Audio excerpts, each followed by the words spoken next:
Hello every one.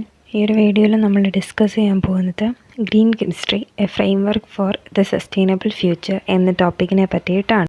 ആദ്യം നമുക്ക് green chemistry എന്ന കോൺസെപ്റ്റ് കൊണ്ട് എന്താ ഉദ്ദേശിക്കുന്നത് എന്ന് നോക്കാം. സോ ഗ്രീൻ കെമിസ്ട്രി എന്ന് പറയുന്നത് എൻവയോൺമെൻ്റലി ബെനിങ് കെമിസ്ട്രി അല്ലെങ്കിൽ സസ്റ്റൈനബിൾ കെമിസ്ട്രി എന്ന് വിശേഷിപ്പിക്കാവുന്ന കെമിസ്ട്രിയുടെ ഒരു ബ്രാഞ്ചാണ്. ഗ്രീൻ കെമിസ്ട്രിക്ക് 12 പ്രിൻസിപ്പിൾസ് ഉണ്ട്. കെമിക്കൽ റിയാക്ഷൻ നടക്കുന്ന സമയത്ത് ഒരുപാട് ഹസാഡസ് ആയിട്ടുള്ള സബ്സ്റ്റൻസുകളെ നമ്മൾ യൂസ് ചെയ്യുകയോ അല്ലെങ്കിൽ ജനറേറ്റ് ചെയ്യുകയോ ചെയ്യാറുണ്ട്. ഗ്രീൻ കെമിസ്ട്രി കൊണ്ട് ഉദ്ദേശിക്കുന്നത് ഇത്തരത്തിലുള്ള ഹസാഡസ് ആയിട്ടുള്ള സബ്സ്റ്റൻസുകളുടെ യൂസ് അല്ലെങ്കിൽ ജനറേഷനെ റെഡ്യൂസ് ചെയ്യുക അല്ലെങ്കിൽ എലിമിനേറ്റ് ചെയ്യുക എന്നുള്ളതാണ്. ഗ്രീൻ കെമിസ്ട്രിയുടെ പിതാവായിട്ട് അറിയപ്പെടുന്നത് പോൾ ടി അനസ്തസ് ആണ്. ഗ്രീൻ കെമിസ്ട്രി എന്ന് പറയുന്ന കോൺസെപ്റ്റ് ആദ്യമായിട്ട് ഇൻട്രൊഡ്യൂസ് ചെയ്തത് ഈ പോൾ ടി അനസ്തസ് എന്ന് പറയുന്ന സയൻറ്റിസ്റ്റാണ്. ഗ്രീൻ കെമിസ്ട്രിക്ക് പ്രധാനമായിട്ടും 3 പർപ്പസസുകളാണുള്ളത്. അതിലൊന്നാമത്തെ പർപ്പസ് എന്ന് പറയുന്നത് ബെസ്റ്റായിട്ടുള്ള കെമിക്കൽ പ്രൊഡക്ട്സ് ഡിസൈൻ ചെയ്യാനായിട്ടുള്ള പുതിയ വേയ്സ് ഡിസ്കവർ ചെയ്യുക. സെക്കൻഡ് പർപ്പസ് എന്ന് പറയുന്നത് വളരെ കുറഞ്ഞ രീതിയിലുള്ള റിയേജൻസും അതേപോലെ തന്നെ സോൾവെൻറ്റും ഉപയോഗിക്കാവുന്ന രീതിയിലുള്ള പ്രോസസ്സുകൾ ഡിസ്കവർ ചെയ്യുക. കുറഞ്ഞ വേസ്റ്റുകളും അതേപോലെ തന്നെ പ്രൊഡക്ടിവിറ്റി കൂട്ടാവുന്ന രീതിയിലുമായിട്ടുള്ള കെമിക്കൽ റിയാക്ഷൻസ് ഡെവലപ്പ് ചെയ്യുക. ഈ 3 പർപ്പസുകളാണ് ഗ്രീൻ കെമിസ്ട്രിക്ക് മെയിനായിട്ടും ഉള്ളത്. ഗ്രീൻ കെമിസ്ട്രിയുടെ 12 പ്രിൻസിപ്പിൾസ് ആണ് ഇവിടെ കൊടുത്തിരിക്കുന്നത്. First one is waste prevention, second one is atom economy, third using less hazardous chemical synthesis, fourth safe chemicals design, fifth using safer solvents and auxiliaries, sixth one energy efficiency, seventh one using renewable raw materials, eighth one reducing derivatives, ninth one use of catalyst, 10th one design for degradation, 11th one real time pollution prevention, and 12th one minimizing the potential for chemical accidents. ഇനി നമുക്ക് ഓരോന്നും detailed ആയിട്ട് നോക്കാം. First one എന്ന് പറയുന്നത് waste പ്രിവെൻഷനാണ്. നമുക്കറിയാം, ഒരു chemical reaction നടക്കുന്ന സമയത്ത് ഒരുപാട് വേസ്റ്റുകൾ സാധാരണ രീതിയിൽ ജനറേറ്റ് ചെയ്യാറുണ്ട്. ഇത് എൻവയോൺമെൻറ്റിന് അതേപോലെ തന്നെ ഹ്യൂമൻസിനും ടോക്സിക് ആണ്. അതുകൊണ്ട് തന്നെ ഒരു വേസ്റ്റ് ഉണ്ടാവുക എന്നതിനേക്കാൾ അത് ഫോം ചെയ്യുന്നതിന് മുന്നേ അതിൻ്റെ ഫോർമേഷനെ പ്രിവെൻറ്റ് ചെയ്യുക എന്നുള്ളതാണ് ഗ്രീൻ കെമിസ്ട്രിയുടെ ഫസ്റ്റ് പ്രിൻസിപ്പിൾ കൊണ്ട് ഉദ്ദേശിക്കുന്നത്. അതായത് ഒരു വേസ്റ്റ് ഫോം ചെയ്ത് കഴിഞ്ഞിട്ടുണ്ടെങ്കിൽ അതിൻ്റെ ട്രീറ്റ് അല്ലെങ്കിൽ ക്ലീനപ്പ് ചെയ്യുക എന്ന് പറയുന്നത് ബുദ്ധിമുട്ടായിട്ടുള്ള കാര്യമാണ്. സോ അതിൻ്റെ ഫോർമേഷൻ തന്നെ പ്രിവെൻറ്റ് ചെയ്യുകയാണെങ്കിൽ that will be better for our environment. So waste prevention എന്ന് പറഞ്ഞു കഴിഞ്ഞാൽ minimisation of the waste and unwanted side products എന്നതാണ് ഗ്രീൻ കെമിസ്ട്രിയുടെ ഫസ്റ്റ് പ്രിൻസിപ്പിൾ കൊണ്ട് ഉദ്ദേശിക്കുന്നത്. ഇവിടെ 2 കെമിക്കൽ റിയാക്ഷൻസ് ആണ് കൊടുത്തിരിക്കുന്നത്. സർക്കിളിലും അതേപോലെ തന്നെ ട്രയാങ്കിളിൽ ഇൻഡിക്കേറ്റ് ചെയ്തിരിക്കുന്നത് റിയേജൻസും, പെൻറ്റഗൺ ഷേപ്പിലും റെക്റ്റാങ്കിൾ ഷേപ്പിലും ഇൻഡിക്കേറ്റ് ചെയ്തിരിക്കുന്നത് മെയിൻ പ്രൊഡക്റ്റും സൈഡ് പ്രൊഡക്ട്സും ആണ്. 2 കെമിക്കൽ റിയാക്ഷൻസും ശ്രദ്ധിച്ചാൽ നമുക്ക് കാണാം. ഫസ്റ്റ് റിയാക്ഷൻ്റെ അകത്ത് നമുക്കൊരു സൈഡ് പ്രൊഡക്റ്റ് ഉണ്ട്, സെക്കൻഡ് റിയാക്ഷനിൽ മെയിൻ പ്രൊഡക്റ്റ് ഉണ്ട്. സോ ഫസ്റ്റ് പ്രിൻസിപ്പിൾ അനുസരിച്ച് വേസ്റ്റ് പ്രിവെൻഷൻ എന്ന് പറഞ്ഞ ഗ്രീൻ കെമിസ്ട്രിയുടെ പ്രിൻസിപ്പിൾ അനുസരിച്ച് നമ്മൾ ചൂസ് ചെയ്യുന്ന ആ ഒരു കെമിക്കൽ റിയാക്ഷൻ എന്ന് പറയുന്നത് സെക്കൻഡ് വൺ ആയിരിക്കും. കാരണം അതിൻ്റെ അകത്ത് അൺവാണ്ടഡ് ആയിട്ടുള്ള സൈഡ് പ്രൊഡക്റ്റുകൾ ഇല്ല, ഡയറക്റ്റ് പ്രൊഡക്റ്റാണ് നമുക്ക് കിട്ടുന്നത്. Second principle of green chemistry is atom economy.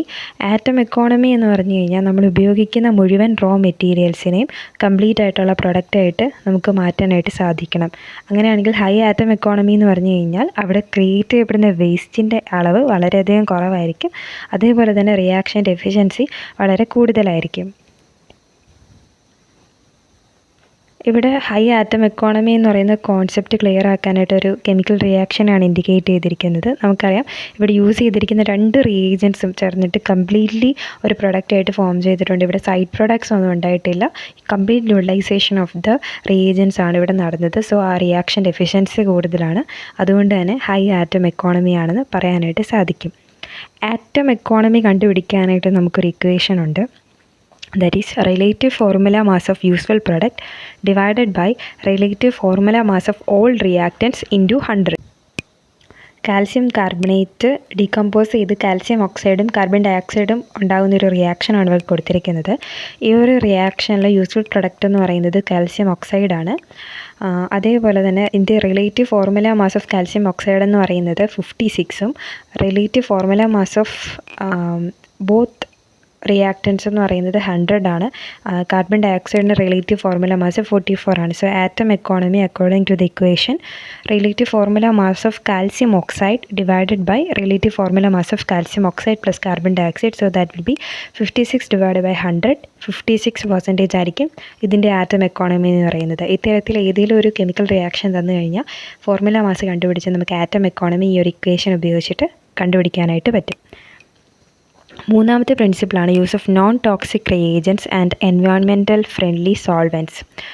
നമുക്കറിയാം ഒരു കെമിക്കൽ പ്രൊഡക്റ്റ് അല്ലെങ്കിൽ ഒരു പ്രോസസ്സ് നടക്കുന്ന സമയത്ത് അതിൽ ഒരുപാട് ടോക്സിക് ആയിട്ടുള്ള സബ്സ്റ്റൻസുകൾ ജനറേറ്റ് ചെയ്യപ്പെടാറുണ്ട് അല്ലെങ്കിൽ യൂസ് ചെയ്യാറുണ്ട്. ഇത് ഹ്യൂമൻസിന് അതേപോലെ തന്നെ എൻവയോൺമെൻറ്റിന് ടോക്സിക് ആയിട്ടുള്ള ഒന്നാണ്. അപ്പോൾ അത് പരമാവധി കുറച്ച് നോൺ ടോക്സിക് ആയിട്ടുള്ള റിയേജൻറ്റുകളും എൻവയോൺമെൻറ്റ് ഫ്രണ്ട്ലി ആയിട്ടുള്ള സോൾവെൻറ്റുകളും യൂസ് ചെയ്തൊരു കെമിക്കൽ റിയാക്ഷൻ നടത്തുകയാണെങ്കിൽ അത് ഇച്ചിരിയും കൂടെ എക്കോ ഫ്രണ്ട്ലി ആയിരിക്കും. ഇപ്പോൾ ഒരു എക്സാമ്പിൾ പറയാം, ക്ലോറോ ഫ്ലൂറോ കാർബൺ പോളിസ്റ്റൈറിൻ്റെ പ്രൊഡക്ഷന് വേണ്ടി നമ്മൾ യൂസ് ചെയ്യാറുണ്ട്. അതിനെ റീപ്ലേസ് ചെയ്ത് ക്ലോറോ ഫ്ലൂറോ കാർബണെ റീപ്ലേസ് ചെയ്തുകൊണ്ട് കാർബൺ ഡൈ ഓക്സൈഡ് ഉപയോഗിച്ച് കഴിഞ്ഞാൽ ഗ്രീൻ കെമിസ്ട്രിയുടെ പ്രിൻസിപ്പിൾ അനുസരിച്ച് ഇച്ചിരി കൂടെ എക്കോ ഫ്രണ്ട്ലി ആയിട്ട് റിയാക്ഷൻ നടത്താനായിട്ട് സാധിക്കും. Fourth principle is safe chemicals design. ഒരു കെമിക്കൽ പ്രൊഡക്റ്റ് ഡിസൈൻ ചെയ്യുന്ന സമയത്ത് അതിൻ്റെ ഫങ്ഷനെ അതിൻ്റെ മാക്സിമം എഫിഷ്യൻസിയിൽ ചെയ്യുകയും അതേപടി തന്നെ ടോക്സിസിറ്റി കുറയ്ക്കുകയും ചെയ്യുന്ന രീതിയിലുള്ളതായിരിക്കണം ഒരു കെമിക്കൽ പ്രൊഡക്റ്റിൻ്റെ ഡിസൈൻ എന്ന് പറയുന്നത്. അടുത്ത അഞ്ചാമത്തെ പ്രിൻസിപ്പിൾ എന്ന് പറയുന്നത് യൂസിങ് സേഫ് സോൾവെൻറ്റ്സ് ആൻഡ് ഓക്സിലറീസ് എന്നുള്ളതാണ്. ഓക്സിലറി സബ്സ്റ്റൻസസ് എന്ന് വെച്ച് കഴിഞ്ഞാൽ സോൾവെൻറ്റ്സ് അഥവാ സെപ്പറേറ്റിംഗ് ഏജൻസിനെയാണ് ഓക്സിലറി സബ്സ്റ്റൻസസ് എന്ന് പറയുന്നത്. നമുക്ക് ഒരു കെമിക്കൽ റിയാക്ഷൻ നടത്തേണ്ട സമയത്ത് ചിലപ്പം ഒരുപാട് സോൾവെൻറ്റുകൾ അല്ലെങ്കിൽ സെപ്പറേറ്റിംഗ് ഏജൻറ്റുകൾ അനാവശ്യമായിട്ട് നമ്മൾ യൂസ് ചെയ്യാറുണ്ട്. സോ അത്തരത്തിൽ ആവശ്യമില്ലാത്ത സോൾവെൻറ്റ്സ് അല്ലെങ്കിൽ സെപ്പറേറ്റിംഗ് ഏജൻറ്റുകളെ യൂസ് ചെയ്യാതെ ആവശ്യമുള്ളത് മാത്രം യൂസ് ചെയ്ത് സേഫായിട്ടുള്ള സോൾവെൻറ്റ്സും ഓക്സിലറീസും ഉപയോഗിക്കാനായിട്ട് ശ്രമിച്ചു കഴിഞ്ഞാൽ ഇച്ചിരിയും കൂടെ എഫിഷ്യൻ്റ് ആയിട്ടുള്ളൊരു റിയാക്ഷൻ നടത്താനായിട്ട് സാധിക്കും. അതാണ് ഫിഫ്ത്ത് പ്രിൻസിപ്പിൾ. സിക്സ്ത് പ്രിൻസിപ്പിൾ എന്ന് പറയുന്നത് എനർജി എഫിഷ്യൻസിയാണ്. ഒരു കെമിക്കൽ റിയാക്ഷൻ നടത്തുമ്പം ഏറ്റവും കുറഞ്ഞ രീതിയിൽ എനർജി കൺസംപ്ഷൻ നടത്തുന്ന ഒരു റൂട്ടായിരിക്കണം നമ്മൾ പ്രിഫർ ചെയ്യുന്നത്. പല രീതിയിൽ എനർജി നമുക്ക് കൺസേർവ് ചെയ്യാം. ഫസ്റ്റ് വൺ എന്ന് പറയുന്നത് കാറ്റലിസ്റ്റുകൾ ഉപയോഗിക്കാം. സെക്കൻഡ് വൺ ബയോസിന്തറ്റിക് ആയിട്ടുള്ള പാത്വേസ് ഉപയോഗിക്കാം. തേർഡ് വൺ മൈക്രോവേവ് ഹീറ്റിംഗ് ഉപയോഗിച്ചും എനർജി എഫിഷ്യൻസി നമുക്ക് അല്ലെങ്കിൽ എനർജിയെ കൺസേർവ് ചെയ്യാനായിട്ട് സാധിക്കും. സെവൻത്ത് പ്രിൻസിപ്പിൾ എന്ന് പറയുന്നത് യൂസിങ് റിന്യൂവബിൾ റോ മെറ്റീരിയൽസ് എന്നുള്ളതാണ്. നമ്മളൊരു റോ മെറ്റീരിയൽസ് ഉപയോഗിക്കുന്ന സമയത്ത് അത് റിന്യൂവബിൾ ആയിട്ടുള്ളത് എടുക്കുകയാണെങ്കിൽ that will be more eco friendly. Example പറയുകയാണെങ്കിൽ വിറ്റാമിൻ സി, അഡിപ്പിക് ആസിഡ് എന്നിവയുടെ മേക്കിങ്ങിന് വേണ്ടി ഗ്ലൂക്കോസ് ഉപയോഗിക്കുന്ന അല്ലെങ്കിൽ വെഹിക്കിൾസിൻ്റെ ആവശ്യത്തിന് വേണ്ടി ബയോഡീസൽ ഉപയോഗിക്കുന്നതൊക്കെ ഇച്ചിരിയും കൂടെ റിന്യൂവബിൾ ആയിട്ടുള്ളതാണ് ബയോഡീസലും ഗ്ലൂക്കോസും ഒക്കെ. അപ്പം ഫോസിൽ ഫ്യൂവൽസൊക്കെ ഉപയോഗിക്കുന്നത് വഴി ഉണ്ടാകുന്ന പ്രശ്നങ്ങളിൽ നിന്ന് കൂടുതൽ നമുക്ക് തടയാനായിട്ട് പറ്റും. ഷ്രെഡഡ് പേപ്പറും സീവീഡും ഒക്കെ സിന്തറ്റിക് ഗ്യാസിൻ്റെ പ്രൊഡക്ഷനൊക്കെ യൂസ് ചെയ്യാറുണ്ട്. അതും റോ മെറ്റീരിയൽസാണ്. എയ്ത്ത് വൺ റെഡ്യൂസിങ് ഡെറിവേറ്റീവ്സ് എന്നുള്ളതാണ്. ഇപ്പം ഒരു റിയാക്ഷൻ നടത്താനായിട്ട് ചിലപ്പോൾ ഒരുപാട് സ്റ്റെപ്പുകൾ കാണും. അൺനെസസറി ആയിട്ടുള്ള സ്റ്റെപ്പുകളായിരിക്കും ചിലപ്പോൾ അത്. അങ്ങനെയുള്ള അൺനെസസറി സ്റ്റെപ്പുകൾ ഒഴിവാക്കിക്കൊണ്ട് ആ ഡെറിവേറ്റീവ്സ് പരമാവധി കുറയ്ക്കാനായിട്ട് നമ്മൾ ശ്രമിക്കണം. അല്ലെങ്കിൽ ഒരുപാട് വേസ്റ്റ് ജനറേറ്റ് ചെയ്യും, അല്ലെങ്കിൽ ഒരുപാട് റിയേജൻസ് നമുക്ക് യൂസ് ചെയ്യേണ്ടതായിട്ട് വരും. സോ പരമാവധി ഡെറിവേറ്റീവ്സ് കുറച്ച് പരമാവധി സ്റ്റെപ്പ് കുറച്ചുള്ള റിയാക്ഷൻസ് ആയിരിക്കണം പ്രൊസീഡ് ചെയ്യേണ്ടത്. Ninth one is use of catalyst. Catalyst എന്ന് പറയുമ്പോഴത്തേക്കും എൻസൈംസ് അല്ലെങ്കിൽ micro organisms, face transfer catalyst എന്നിവ പലതരത്തിലുള്ള കാറ്റലിസ്റ്റുകൾ കാണും. ഗ്രീൻ കാറ്റലിസ്റ്റിൻ്റെ പ്രത്യേകതകൾ പറയുകയാണെങ്കിൽ സ്പീഡ് ഓഫ് റിയാക്ഷൻ അല്ലെങ്കിൽ റേറ്റ് ഓഫ് റിയാക്ഷൻ എന്ന് പറയുന്നത് വളരെ കൂടുതലായിരിക്കും. പെട്ടെന്ന് തന്നെ സെപ്പറേറ്റ് ചെയ്യാൻ പറ്റുന്നവയായിരിക്കും. റീജനറേറ്റിംഗ് കപ്പാസിറ്റി ഉള്ളവ. മൈൽഡ് കണ്ടീഷനിലായിരിക്കും അത് വർക്ക് ചെയ്യുന്നത്. സർവീസ് ലൈഫ് കൂടുതലാണ്. സെലക്ടിവിറ്റി കൂടുതലാണ്. ഇതൊക്കെയാണ് അതിൻ്റെ മെയിനായിട്ടുള്ള സ്പെഷ്യാലിറ്റി. അപ്പോൾ കാറ്റലിസ്റ്റ് യൂസ് ചെയ്യുക എന്നുള്ളത് ഗ്രീൻ കെമിസ്ട്രിയുടെ 9th പ്രിൻസിപ്പിളാണ്. 10th പ്രിൻസിപ്പിൾ എന്ന് പറയുന്നത് ഡിസൈൻ ഫോർ ഡീഗ്രഡേഷൻ എന്നുള്ളതാണ്. എൻവയോൺമെൻറ്റിൽ നമ്മൾ ഉപയോഗിച്ചതിന് ശേഷം പല കെമിക്കലുകളും ഇങ്ങനെ പെർസിസ്റ്റ് ചെയ്ത് നിൽക്കാറുണ്ട്. അപ്പോൾ അത് എൻവയോൺമെൻറ്റിന് ഹാംഫുള്ളാണ്. അപ്പോൾ നമ്മൾ ഉപയോഗിക്കുന്ന കെമിക്കൽസ് ബയോഡിഗ്രേഡബിൾ ആയിട്ടുള്ളതായിരിക്കാനായിട്ട് ശ്രദ്ധിക്കണം. കാരണം അങ്ങനെ വരുവാണെങ്കിൽ അത് എൻവയോൺമെൻറ്റിന് ടോക്സിസിറ്റി അല്ലെങ്കിൽ ഹ്യൂമൻസിന് ടോക്സിസിറ്റി ഉണ്ടാക്കത്തില്ല. ഇപ്പോൾ നമ്മൾ കോമൺ ആയിട്ട് ഉപയോഗിക്കുന്ന ബയോഡിഗ്രേഡബിൾ ആയിട്ടുള്ള പ്ലാസ്റ്റിക് ബാഗ്സ്, ബയോഡിഗ്രേഡബിൾ ആയിട്ടുള്ള പ്ലാസ്റ്റിക് യൂട്ടൻസിൽസ് ഒക്കെ green കെമിസ്ട്രിയുടെ principle follow ചെയ്യുന്നവയാണ്.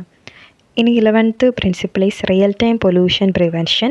Real time pollution prevention എന്ന് പറഞ്ഞു കഴിഞ്ഞാൽ ഒരു പൊല്യൂഷൻ ഉണ്ടാകുന്നത് ഹാർംഫുൾ ആയിട്ടുള്ള കെമിക്കൽ സബ്സ്റ്റൻസുകൾ എൻവയോൺമെൻറ്റിലേക്ക് റിലീസ് ചെയ്യുന്നതിൻ്റെ ഫലമായിട്ടാണ്.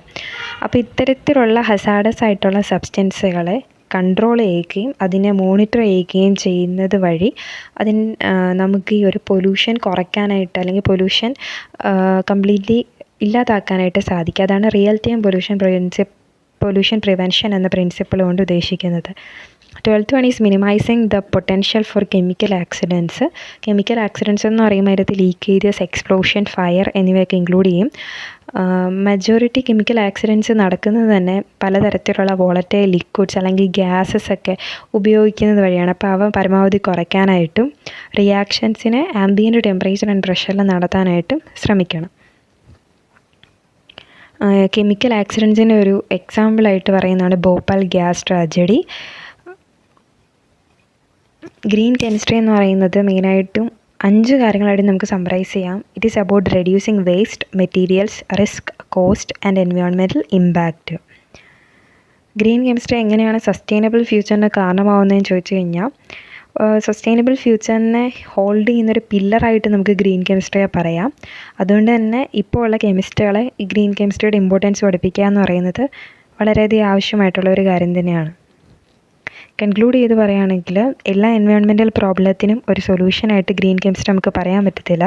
ബട്ട് പൊല്യൂഷൻ പോലെയുള്ള കാര്യങ്ങളൊക്കെ പ്രിവെൻറ്റ് ചെയ്യാനായിട്ട് ഗ്രീൻ കെമിസ്ട്രി വളരെയധികം നമ്മളെ സഹായിക്കുന്ന ഒന്നാണ്. ഇത് ഗ്രീൻ കെമിസ്ട്രിയുടെ ഓവറോൾ ആയിട്ടുള്ള ഒരു പ്രിൻസിപ്പിൾ അല്ലെങ്കിൽ ഓവറോൾ ആയിട്ടുള്ള ഒരു തീം എന്ന് പറഞ്ഞാൽ preventing pollution, sustaining the earth എന്നുള്ളതാണ്. Thank U.